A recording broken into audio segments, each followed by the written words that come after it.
Hey guys, what's going on? Welcome back to the channel. Today we're going to be discussing the podcast on Wesley Huff and Billy Carson into the PBD Podcast. So Patrick nailed it. It was a home run, great podcast. I recommend you guys to watch it. This podcast was about 2.5 hours. So I would recommend to either put on your phone, and if you're going to be traveling or doing some activity this weekend, go ahead and enjoy yourself, because let me tell you something, guys, it was an amazing podcast. I did learn a lot of things, and I want you guys to enjoy all these things that I did enjoy, because it was just amazing. So People like Billy are very confident in the way that they say things, but that confidence isn't always backed up with the reality of the evidence. The sources you used were not primary. We're still talking And they over and over again. There's so much more we can talk about here. We're wasting a lot of time. Confidence and competence are not the same thing. And I thought what was surprising to me about my interaction with Billy was that I was expecting some sort of rebuttal. Billy went to Mark's house with a handwritten cease and desist letter. People would never expect to go there. What happened after you guys were done with the podcast? Wesley Huff sits down with Patrick in the podcast, and they start talking about all these things that happened on that interview that took place between Wesley Huff and Billy Carson. And I gotta tell you guys, the first thing I want to bring you a little bit is, let's talk about Huff's background. Okay, this guy comes from a family of pastors and missionaries, so he has some knowledge on the Bible and related subjects. He has a deep personal faith and has studied the Bible extensively. Uh, Amazing. It was amazing. Okay.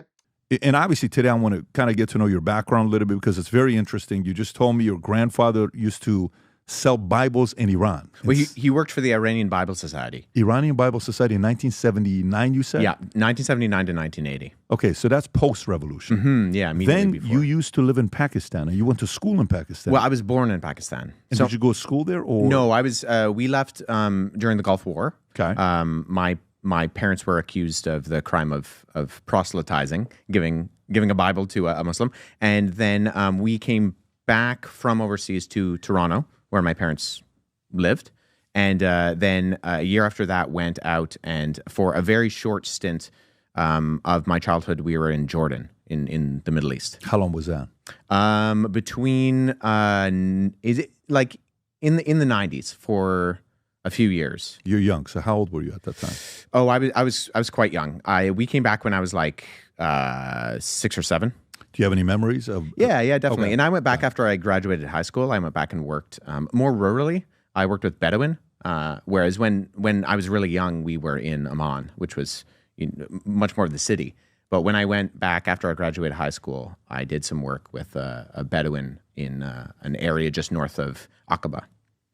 So tell me about your family lineage. Like, your father, is it everybody was my pastor, Dudley Rutherford, his father was a pastor, his uncles were all pastors, his brothers were all pastors, like everybody was and Biola University or APU or Right. Ozark or all this other stuff. The way you were breaking things down with Billy was very obvious. You've been, taught the right way. You went to the school, but tell me about the family lineage. Yeah, so my dad is a pastor. He was a missionary, was a pastor. He's retired now.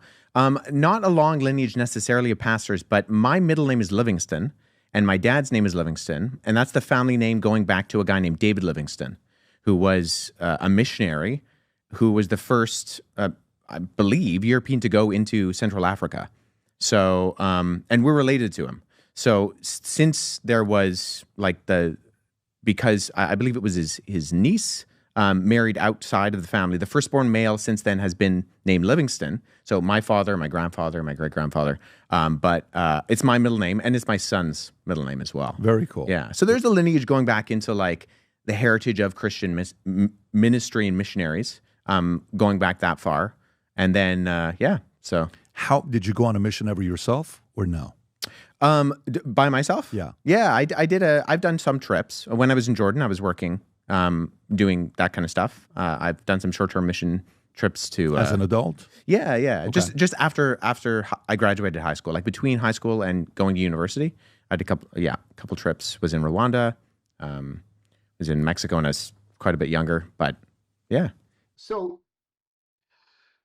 the debate with Billy Carson, okay? The debate with Billy Carson is what triggered the whole thing. I mean, Huff debated Carson about the Bible, okay? And Carson made a number of false claims, okay? That's when Huff was able to refute these claims with evidence, okay? And looks like Carson was not able to produce any type of rebuttal, nor the evidence. I mean, that I'm also gonna link the Wesley Huff's channel and the link to that podcast. It was just crazy, heated debate. Okay. In 14 years since he's been creating content, or he's been out there, Billy, and he's been sharing his stories that he has. Why do you think this hasn't happened for 14 years? I mean, I think you can strategically put yourself in positions where you're not going to be put on the defense. The thing is with the internet, and I'm sure you know this as well as anybody, Patrick, that like people love sensationalism. And we live in a world where we know a little about a lot, but we don't know a lot about a little. And so we live in this Wikipedia world, right? You can just hop online. You don't really need to know information. You can kind of, you can shed that out to someone else, right? You can, and the someone else being basically the supercomputer in your pocket. And people love sensationalism. People like to hear the crazy story, the conspiracy theory. For, sometimes I think genuine reasons. Some conspiracy theories are true sometimes. But I think when you have people who are saying pretty outrageous things, people like to be entertained, and people like the more sensationalistic theory than the mundane one. So, I mean, in one sense, it is sensationalistic that you have this first century itinerant Jewish preacher in the backwaters of Roman-occupied Judea who predicts his own death and resurrection and then pulls it off. But I think people are so used to the biblical narrative about the historical Jesus that they want something else. It's the same. So he talks about the importance of evidence. Okay, Huff, he emphasized on the importance of using evidence. Like when I come here and I bring these videos to you, I do my research. Okay, to support what I'm doing. In his case, he needed evidence to support one's beliefs. He argued that is very important to be able to defend your faith with reason and logic. And to me, I do pay. I am a Christian, and I do believe in Jesus Christ. I believe that He's God and the maker of the universe, my maker. And I hope that at some point I see Him again. Yes. But anyway, they talk about the decline of Christianity in the West. Okay, that's when Huff start discussing the reason of this decline of Christianity in the West. He argued that the reason is that Christians, this is the reason that he said that Christians have not been able to effectively defend their faith in the face of challenges. Meaning, like right now, most of you guys might be looking at this, be like, "What are you talking about? What challenges? I prove you this, I prove you that." But when they are faced with another individual who has equal or similar expertise in maybe somebody who's agnostic, or somebody that's atheist, or from another religion, for Christians like Muslims, they have hard trouble defending their faith. Why do you think the religion, 610, 632, Common Era, Quran is done, from 632 to today, Why do you think it's become the fastest growing religion in the world? And now they have, I don't know what the number is, 1.5 billion, maybe 1.4 billion. I don't know the exact number, but it's somewhere around there, 1.9 billion. Why do you think it's grown exponentially that at this point they're saying in the next 30 years it's going to be the biggest religion in the world? And some even say where 30% of House or Senate in America could be run by Muslims. Why do you think it's grown so big? Yeah, I mean, I don't know if I have an exact prognosis. I mean, Islam is a very different religion than something like Christianity in that it has a socio-political component to it that Christianity doesn't, in that it is a political religious system. And it was designed that way from its beginning, in that Muhammad, if once again we're assuming that the traditional Islamic sources are correct, he was a warlord.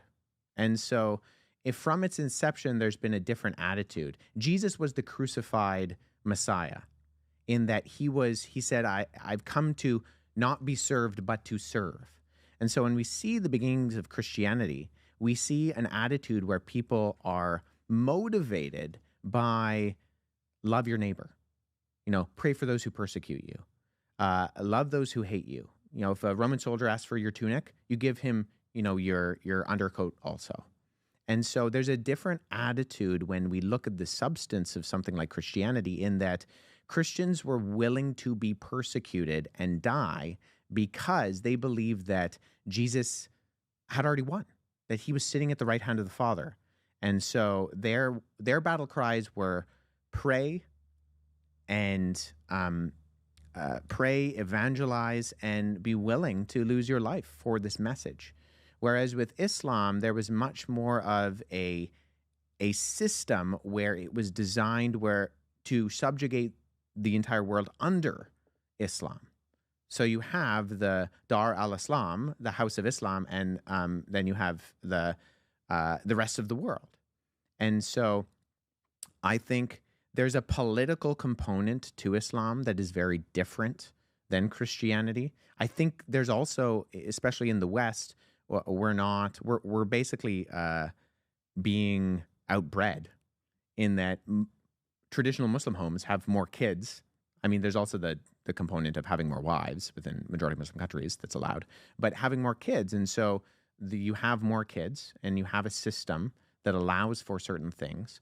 And so that's going to grow faster than a society which is dissuading families from growing, is maybe even demonizing the growth of a household for various reasons, whether that be political or environmental or otherwise.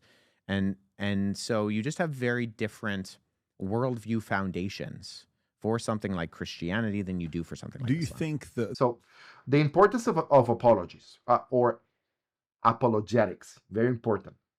Huffs argue that apologetics, the defense of the Christian faith, is important for helping people, helping people to understand and believe in Christianity. Wes, let me ask you, again, some of this stuff is conviction, faith. Some of it is thousands of hours of studying, writing papers and research and all this stuff. How many total hours would you say you've put in learning this? I mean, I don't know the hours, years. I mean, there's the whole 1,000 hours thing, right? That if you devote 10,000 hours. 10,000 hours, yeah. So, I mean, at minimum, I've definitely done that in terms of my original motivation. And I work for an organization called Apologetics Canada, which is a national not-for-profit organization in Canada. And our goal is that we want to pursue and communicate a biblically sound and intellectually robust and a culturally engaged faith. We want to come alongside Christians and help them know what it is they believe and why they should believe it. And so alongside that, I put in the time, not just because I'm interested in becoming an expert, not because I want to kind of gain some sort of credibility intellectually, although I do want to, derive a level of expertise where I can speak knowledgeably on a topic, but ultimately because I think these topics are important. And I think that they have ramifications that go beyond simply historical inferences.